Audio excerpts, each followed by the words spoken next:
Servus, Glück auf und herzlich willkommen, ja, zur letzten FC Bayern Spielanalyse für die Bundesliga. Leute, 34. Bundesligaspieler, 5:1 zu Hause gegen 1. FC Köln gewonnen. Ja, bevor wir da ein bisschen reingehen, wie immer der Hinweis, wenn euch gefällt, was ihr seht, hypen, liken, kommentieren, abonnieren, Glocke aktivieren, wenn ihr nichts verpassen wollt. Gut, Leute, damit kommen wir zum 5:1. Ja, damit haben wir auf jeden Fall Real Madrid noch mal 'n kleinen Schlag versetzt, die mit 121 Toren, den Rekord hatten auf Platz 2. Aber aus der Neuzeit, es gibt noch den, ich weiß gar nicht, FC Turin oder Torino, was auch immer, mit 125 Toren, irgendwie sowas, 128, was weiß ich. Für die Statistik-Nerds, die es interessiert, aber Real Madrid noch mal 'n kleinen Seitenhieb mitgegeben, die den Rekord mit 121 Toren gehalten haben. Ja, wir haben jetzt 122. Ich weiß gar nicht, ich glaube, Real Madrid hat sogar 2 Spieltage mehr, ne? Mit 36 Spieltagen, irgendwie sowas, auch Wurst. Für die, die es interessiert, wir haben Real Madrid, in dieser Disziplin diese Saison auch noch mal einen mitgegeben. Ja, das ist doch noch mal ein schöner Endpunkt gewesen, dank Nicolas Jackson. Hut ab dafür. Ansonsten war es das erwartete Spiel, denke ich. Spiel um die goldene Ananas. Köln hat sich erste Halbzeit gar nicht gewehrt, stand nur hinten drinne. Zweite Halbzeit war Köln auf jeden Fall das Köln, was ich auch vorher schon gesehen habe, ja. Ähm, Hatte auch Köln gegen Heidenheim gesehen letzte Woche. Auch da war Köln ein bisschen anders unterwegs. Zweite Halbzeit war Köln auf jeden Fall ein bisschen engagierter, was das Pressing anbelangte und so weiter. War ein bisschen ansehnlicher. Fairerweise muss man aber auch sagen, dass wir schon ein, 2 Gänge rausgenommen hatten. Und am Ende machst du trotzdem bringst das Ding trotzdem 5:1 heim, ja, und hast trotzdem auch beim Stand von 5:1 noch versucht weiterzumachen, auch wenn nicht mehr jeder so wollte. Ähm, von daher denke ich, ja, das erwartete Spiel, ordentlicher Saisonabschluss, ordentliches letztes Heimspiel. Hat mich super gefreut für Leon Goretzka, der würdig verabschiedet wurde. Auch Guerreiro, der verabschiedet wurde, Nicolas Jackson, der noch sein Tor gemacht hat. Ja, von daher ein rundum gelungenes Heimspiel mit dem erwarteten Ergebnis und freut mich, dass die Mannschaft sich noch mal belohnt hat für diese überragende Saison mit dem Torrekord. Das freut mich. Und auch, dass Heavy noch mal 'n Dreierpack geschnürt hat, ist schon wild, wenn man ehrlich ist. Ja, aber bevor ich in die Benotung reingehe, werfen wir noch mal einen Blick, auf die Statistiken des Spiels, ne, wie immer. Gut. Also, aktualisieren den Bums auch noch mal hier. Ballbesitz 68,6 zu 31,4, Abseitsstellung 5:1, Fouls 6,4, Zweikampfquote 52,9 zu 47,1. Schüsse aufs Tor 7,2, Schüsse insgesamt 19,9, Ecken 5,5, angekommene Pässe 659 zu 267, Flanken 10,7. Schüsse insgesamt: Harry Kane 5, Luis Diaz 3, Leon Goretzka 2, Torschussvorlagen Kimmich 2, Goretzka 1, Diaz 1. Gewonnene Zweikämpfe Tom Bischof 8. Ja, war auch der auffälligste Spieler auf dem Platz. Conny Leimer 5, Upamecano 4, Ballkontakte 127 Kimmich, 106 Bischof und 100 Upamecano. Gefoult worden, wie immer, schenken wir uns. Gut, damit gehen wir auch rein in die Benotung und fangen natürlich gewohnt an mit Vinny Kompany. Ja, ich würde Vinny heute einfach mal die glatte 1 geben. Ich denke, Vinny hat heute alles richtig gemacht, in Bezug auf den Spielern, die den Verein verlassen, nochmal die Bühne geben, das Ergebnis erzielt. Versucht, Musiala durchzudrücken, Musiala in irgendeine gute Form zu bringen, was nicht so geklappt hat, aber er hat auf jeden Fall alles versucht. Von daher Note 1 von meiner Seite. Ja, der alte Mann und sein Tor.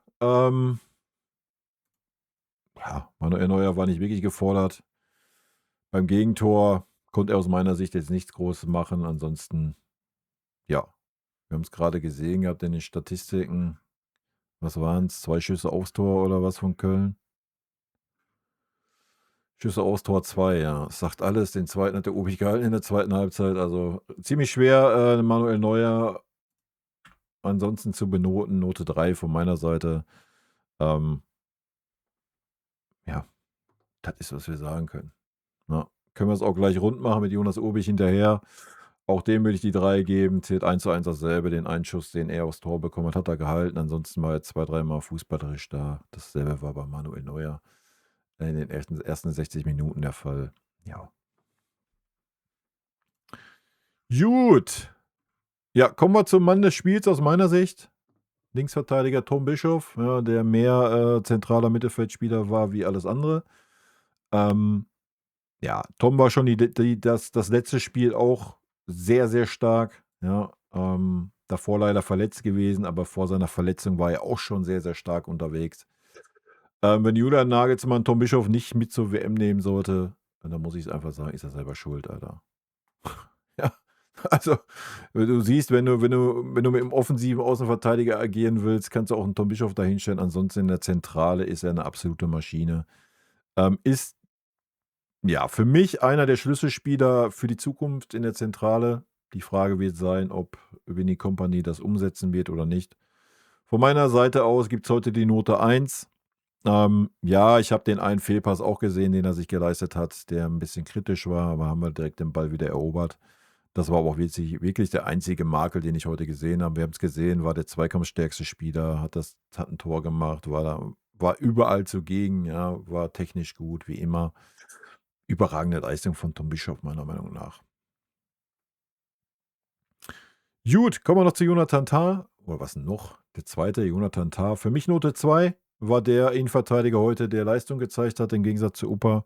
Hat 2, 3 sehr, sehr brenzlige Situationen geklärt. Deswegen hat Köln auch nur 2 Schüsse aufs Tor gehabt. Ja, sonst wären es vielleicht ein paar mehr gewesen.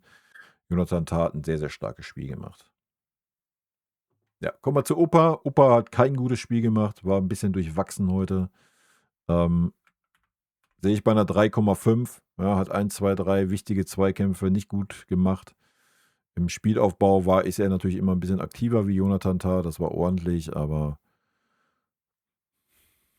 ich weiß nicht, vielleicht ist für Upper einfach die Zeit für eine Pause da. Ich meine, man hätte heute auch Minjay bringen können. I don't know. Wir werden sehen, fürs Pokalfinale wird er sich auf jeden Fall wieder steigern müssen. Ne? Meine Meinung. Gut. Ja, Conny Leimer.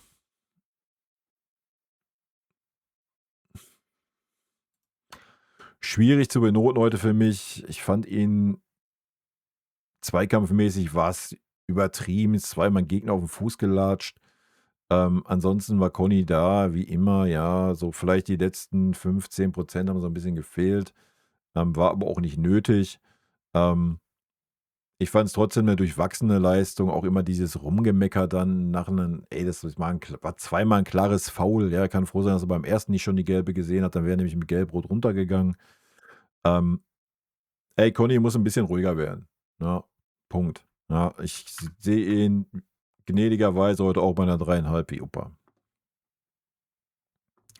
Ja, Leon Goretzka. Ja, Leon hat dafür, dass der Gegner so gespielt hat, wie er gespielt hat, gerade erste Halbzeit, hat er ein ordentliches Spiel gemacht. Darauf, dass es sein letztes war, gibt es die Note 2 von meiner Seite. Hat ja dann noch für Harry Kane das Ding, das ist ja Leon, wie Leons Spielweise ist, ja. Da konnte er mal 30 Meter den Antritt ziehen, hat den Ball dann einfach schön, zack, quergelegt. Harry Kane hat das Ding reingemacht aus, was weiß ich, 20, 22 Metern. Das ist Leon Goretzka, ja. Nur wann haben wir das? Wann haben wir das? Ja. Der Gegner steht in der Regel tief in seiner Hälfte oder wird in die Hälfte reingedrückt. Und dann ist Leon Goretzka halt schwierig, ja, weil ja, er könnte mit in den Strafraum gehen, wenn er da ist, hat er eine gute Präsenz. Aber ansonsten, so im Spielaufbau, ist es dann schwierig für Leon. Ja. Deswegen ist es gut für Leon, dass er den Verein verlässt. Nur Liebe für Leon Goretzka, Alter. 8 Jahre bei uns. Werde ich auch noch ein kleines Extra-Statement zu machen, die kommenden Tage. Ja, Chapeau an Leon. Ordentlich verabschiedet. Schade, dass der Freistoß nicht besser geschnackselt hat. Ich hätte es ihm gegönnt. Ja, kommen wir zu Josh. Ich denke, Josh war heute ordentlich. Ich werde ihn auch Note 3 von meiner Seite, weil ich 2 defensive Zweikämpfe und defensive Aktionen wieder gesehen habe, die eine Katastrophe waren. Das gegen Köln. Ich werde meine Ansprüche an Kimmich runterschrauben für die kommende Saison. Ja, kann ich schon mal hier verkünden. Vielleicht wird er dann ein bisschen bessere Noten kriegen. Ich glaube, man muss Josh mittlerweile einfach auf einem anderen Level benoten, als wie er sich selber noch sieht. Das war heute ein ordentliches Spiel, definitiv. Hat ein paar gute lange Bälle gespielt. War präsent, keine Frage. Ja, Defensivaktionen waren aber wieder eine absolute Katastrophe.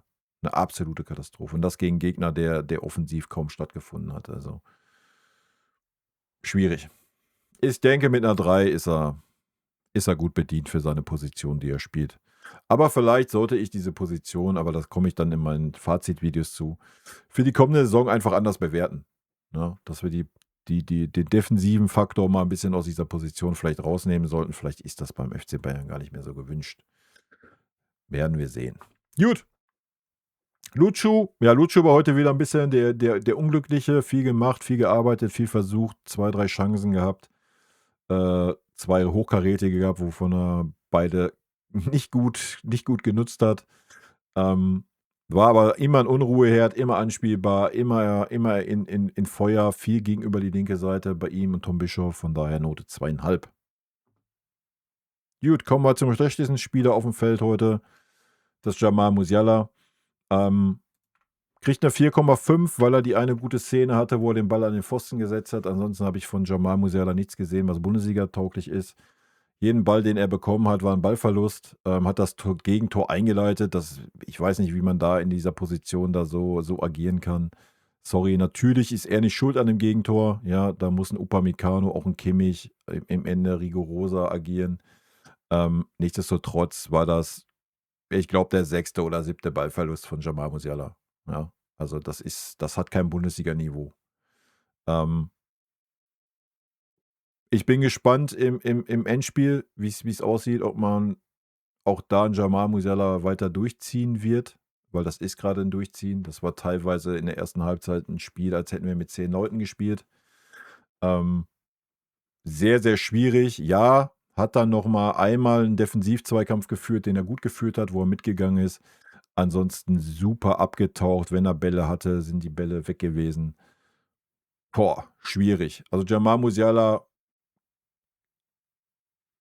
ich weiß es nicht. Es ist schwer zu sagen, ob sinnig für ihn wäre, zur WM zu fahren oder nicht. Vielleicht wird er da seine Form finden. Vielleicht wird es ihm aber auch gut tun, einfach zu Hause an seiner Form zu arbeiten für die kommende Saison. Ich weiß es nicht. Schwierig. Bin gespannt auf die neue Saison mit ihm. Gut, kommen wir zu Lennart Kahl. Lenny hat ein gutes Spiel gemacht. Hat mir gut gefallen.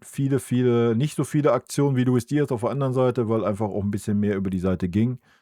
Aber auch da sehe ich die 2,5 bei Lennart Kahl. Hat viel versucht, viele Dribblings gehabt, viele Sachen eingeleitet. Ja, auch er hat 1, 2 Ballverluste gehabt, ist dann aber auch gleich hinterher. Das gehört aber auch zu seinem Spiel, ja, dass er mal ein Dribbling verliert. Völlig normal, völlig gut.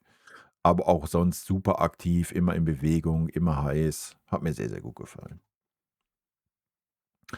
Gut, Harry Kane, 3 Buden gemacht. Ja, was willst du eine andere Note geben als die Note 1? Ja?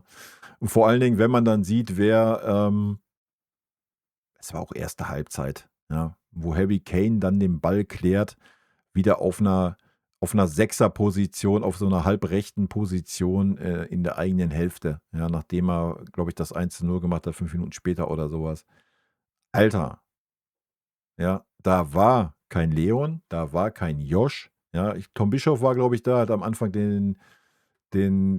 kam nicht richtig in den Zweikampf und Harry Kane hat mit nach hinten gearbeitet und hat dann den Ball weggemacht. Alter, ja, überragend. Ja. Was soll man zu Harry Kane diese Saison sonst noch sagen? Ja, das ist schon sehr, sehr gut.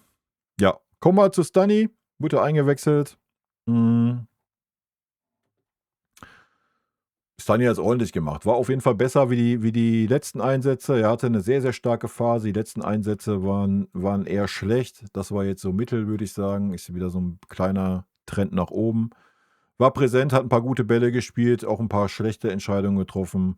Hat mir aber auf jeden Fall einen Tacken besser gefallen wie Conny Leimer und deswegen Note 3 von meiner Seite.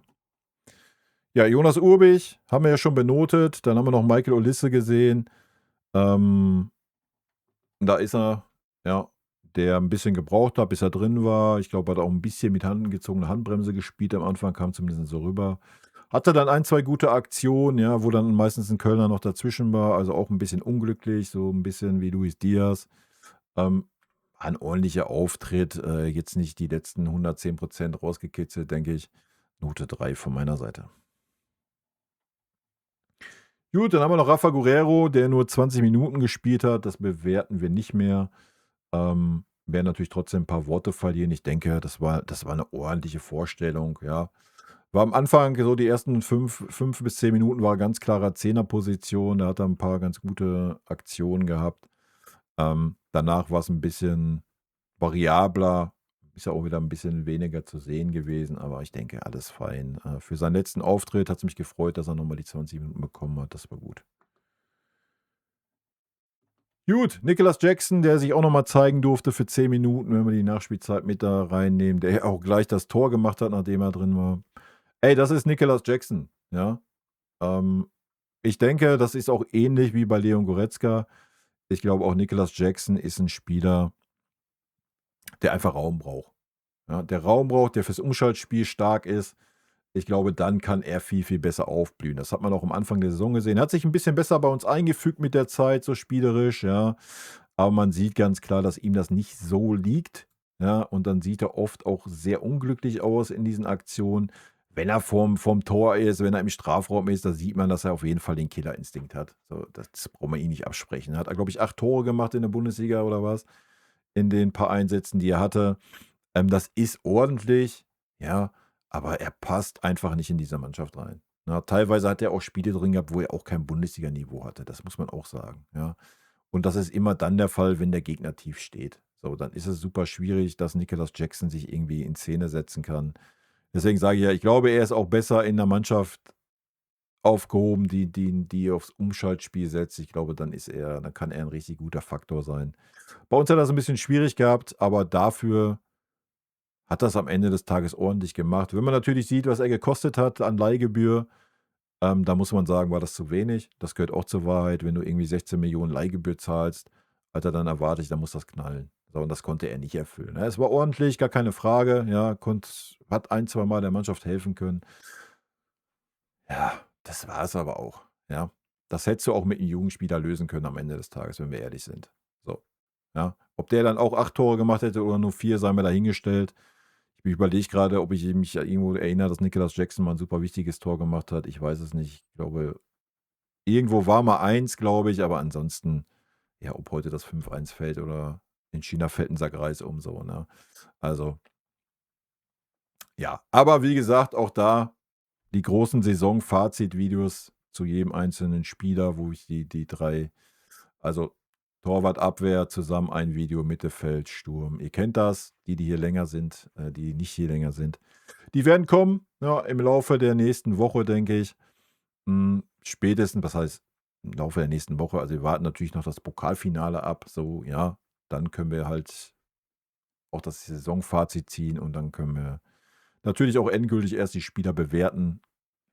Logisch. Aber ja, die Videos kommen, wie immer. Freue ich mich schon drauf. Es gibt nicht viel Negatives diese Saison. Es gibt ein bisschen was Negatives, wenn wir so in die absolute Endspitze gehen. Das haben die Spiele gegen Real Madrid und Paris gezeigt, obwohl die ja jetzt auch nicht schlecht waren. Ja. Aber das sind natürlich Ansetzungspunkte. Ansonsten war es eine überragende Saison von unserer Mannschaft und mit Trainerteam. Also da gibt es nicht groß viel zu meckern. Aber wie gesagt, ich will das jetzt hier nicht vorwegnehmen. Wir machen hier jetzt Sense. Das war ein ordentliches Spiel, war ein schöner Saisonabschluss, war ein gutes Heimspiel. Die richtigen Spieler haben gespielt, wurden nochmal belohnt, die verabschiedet wurden. Und in diesem Sinne, Leute, habt ein schönes Restwochenende. Rot-weiße Grüße gehen raus. Tschüssi.